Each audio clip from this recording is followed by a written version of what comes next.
Hey there, welcome back to Time Morphs. If you're fascinated by the stories of people who've shaped our world, make sure to hit that like button and subscribe for more incredible journeys of visionaries, creators, and legends. And don't forget to tap the bell icon so you never miss an upload. Today, we're diving deep into the extraordinary life of a man who changed the way we connect with each other. A tech prodigy who went from a Harvard dorm room to the very top of Silicon Valley, Mark Zuckerberg. But his story isn't just about lines of code or social networks. It's a story of ambition, controversy, triumph, and transformation. So sit tight, because the story of Mark Zuckerberg is one wild ride. Chapter 1. The Boy Who Loved to Build. Mark Elliott Zuckerberg was born on May 14, 1984, in White Plains, New York. His father, Edward Zuckerberg, was a dentist, and his mother, Karen, was a psychiatrist. From an early age, Mark stood out. While most kids played with toys, he was more interested in how those toys worked. By the age of 10, Mark had already begun dabbling in programming. His father noticed his talent and hired a computer tutor. The tutor later said that Mark was hard to keep up with, a teenager whose understanding of programming sometimes surpassed his own.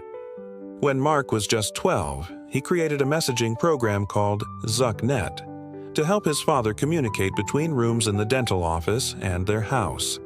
It was a primitive chat system, but it foreshadowed what was to come. Mark wasn't your average student either. He excelled in school, especially in math and science, but also studied Latin and enjoyed Greek literature. This mixture of logic and philosophy shaped his way of thinking. Methodical, yet curious. Chapter 2. The Rise of a Hacker. In high school, Mark attended the elite Phillips Exeter Academy. It was here that he truly began to shine. He built a music player called Synapse Media Player. What was so special about Synapse? It used artificial intelligence to learn a user's music taste and make personalized playlists. Big tech companies noticed. Microsoft and AOL offered to buy the software, and even offered Mark a job, but he turned them down. He wasn't done learning. He had bigger plans. In 2002, Mark enrolled at Harvard University, where he majored in psychology and computer science. Yes, you heard that right. Psychology and computer science. Because Mark understood early on that technology wasn't just about machines. It was about people. At Harvard, Mark developed a reputation as a programming genius. He was the go-to guy for coding anything and everything. And in 2003, during his sophomore year, he built something that would get him into hot water. It was called FaceMash. FaceMash allowed students to compare photos of their classmates side by side and rate who was more attractive. The site went viral overnight and nearly got Mark expelled. Harvard shut it down, and Mark issued an apology. But he'd seen the power of social interaction online. Something clicked in his mind. That same year, an idea began to take shape. Chapter 3. The Birth of Facebook. In February 2004, Mark launched a website from his dorm room. He called it the Facebook. At first, it was just for Harvard students. Users could create profiles, upload photos, and connect with classmates. It spread like wildfire. Within a month, half of Harvard's student body was using it. Soon, it expanded to Yale, Columbia, and Stanford. Mark's roommate, Dustin Moskovitz, joined him as co-founder. They dropped out of Harvard and moved to Palo Alto, California. They rented a small house, the first Facebook headquarters.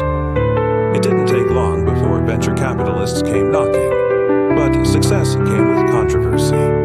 3 Harvard seniors, Cameron and Tyler Winklevoss and Divya Narendra, claimed that Mark had stolen the idea from them. They had hired him to work on their own social networking project, Harvard Connection, later renamed Connect U. A lawsuit followed. In 2008, Facebook settled the case for $65 million, but the tension between Mark and the Winklevoss twins would become part of Silicon Valley legend. Chapter 4. Expansion, Power, and Criticism. By By 2006, Facebook had opened to the public. Anyone over the age of 13 could join. The user base exploded. With growth came power and more criticism. Facebook was no longer just a college project. It was becoming a global empire. Mark was young, just 22, but he was already a CEO commanding a billion-dollar company. His leadership style was intense. He wore the same gray t-shirt every day to reduce decision fatigue.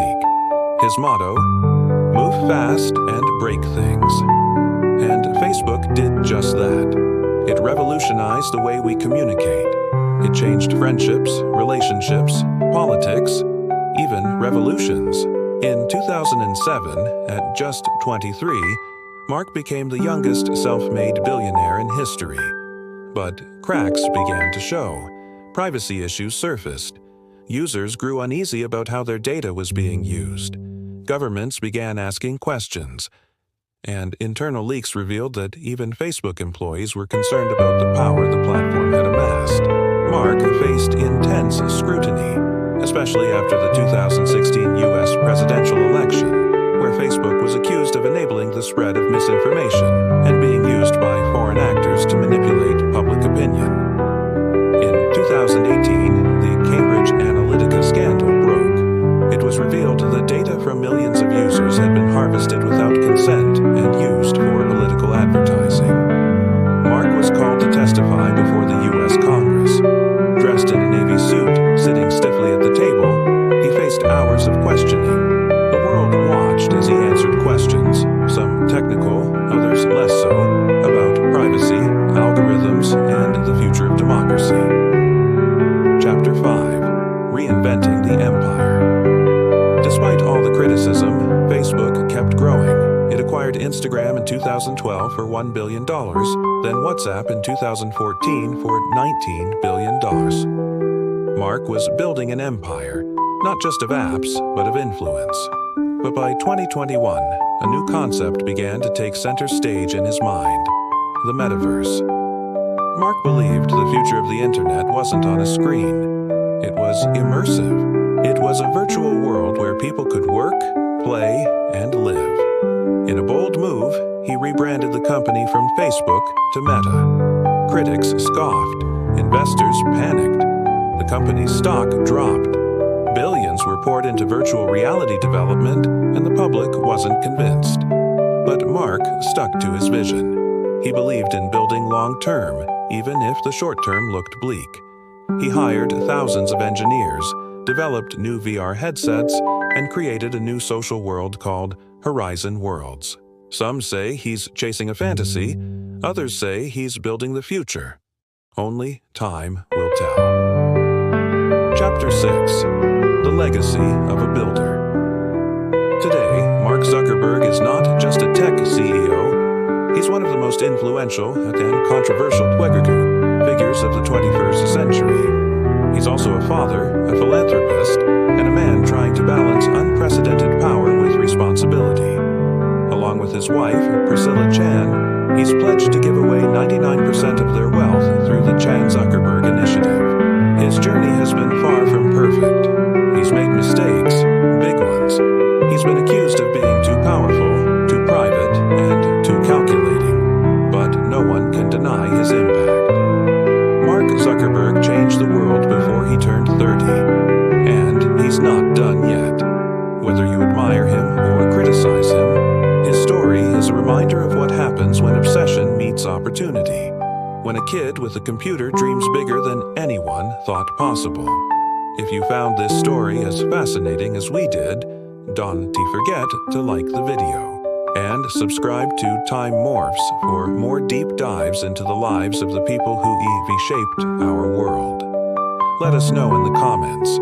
What do you think about Mark Zuckerberg, his vision of the future? Until next time, keep exploring, keep questioning, and keep morphing through time with us. Thanks for watching.